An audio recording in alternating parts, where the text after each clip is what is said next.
Okay. Note length. Note length.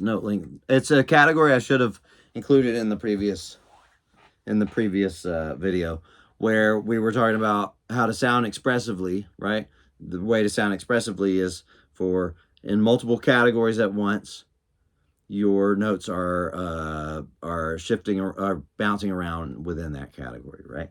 Note length is a big one that I didn't mention, but it's gonna need to start with what should be a very uncontroversial statement, which is the following notes are all legato. Every one of these notes is as legato as anything Allen Holdsworth ever played.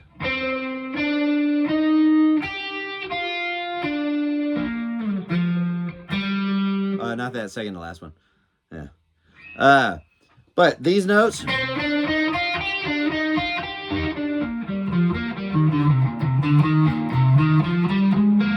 are all completely legato. They're utterly legato. And most of you can tell where I'm going with this, which is legato and staccato are meant to refer to note lengths, not to physical techniques on the guitar. And yet our community of we guitar players have taken those terms away from referring to note lengths, and we've said pick notes are staccato, hammered on, pulled off notes are legato. And I think it's no wonder that we tend to suffer from a homogenization along the lines of note lengths. That when most guitar players play, they have very little differences in their articulation when it comes to note lengths. You know, the notes are more or less the same length as they play them. You know, legato means there's no space in between the notes. Staccato means there is space in between the notes, and along that line, you could have different staccatos. We'll come back to that. You should practice your scales thusly.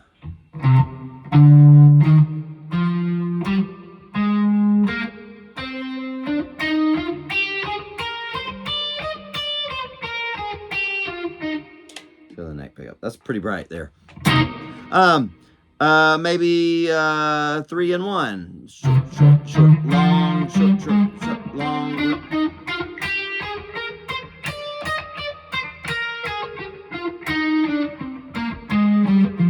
2 on, long, short.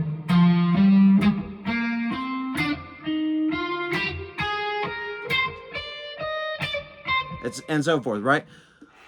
You're going to have to program in your hands the habit of how do you make a habit, right? It's just through intentional repeated action, right? So intentionally, repeatedly make yourself play notes of different lengths, right? Some of them are short, some of them are disconnected, aka staccato. Some of them are connected, which is what legato means, right? No matter what physical technique obviously it's impossible to do just from a physics standpoint to do, it's to my knowledge, to do hammered on, pulled off notes that are staccato, but or at least the one that's hammered on. Well, but is that really a hammer on? I don't know. I don't want to get too controversial. Yeah,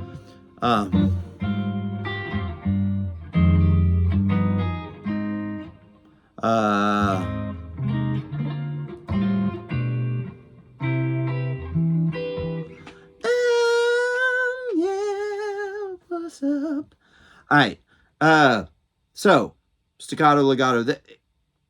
You want your notes to bounce around and along that category as well, right? So like as I'm playing, I still have this pulled up from the previous video. So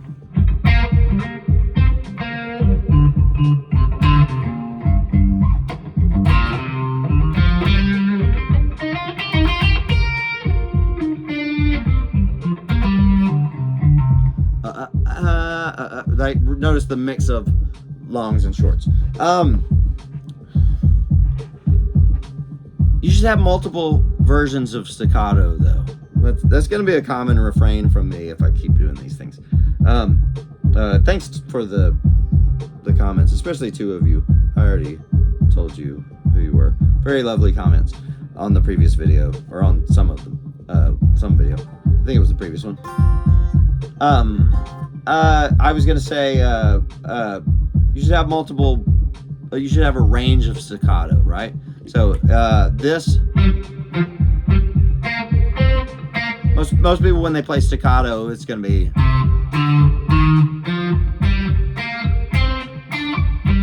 right. But what's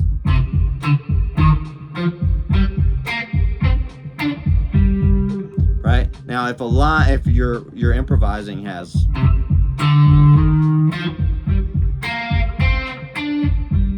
notice all the variety in that line. I did a medium staccato toward the end. I did some really ultra staccato. I don't remember which notes were long and short, but at the beginning of it. But the range of staccatos is a really good, is a great thing to take hold of.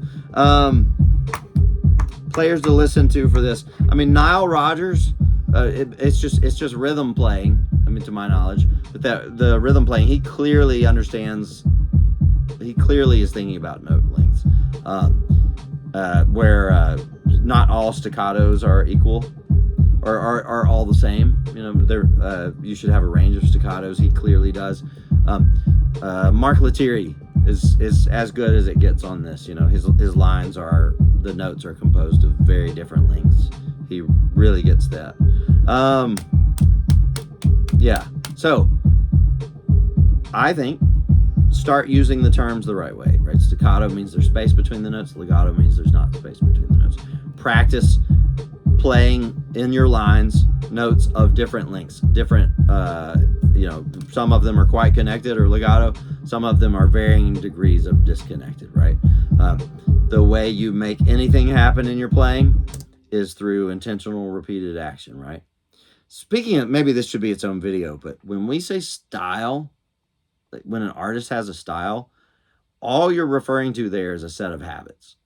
Style is habit. And once you start making that equation, making your own style all of a sudden becomes something that, like other things on guitar, once you analyze it properly, it's something that's within your grasp and something that you can make happen very intentionally, right? So maybe we should talk about that soon.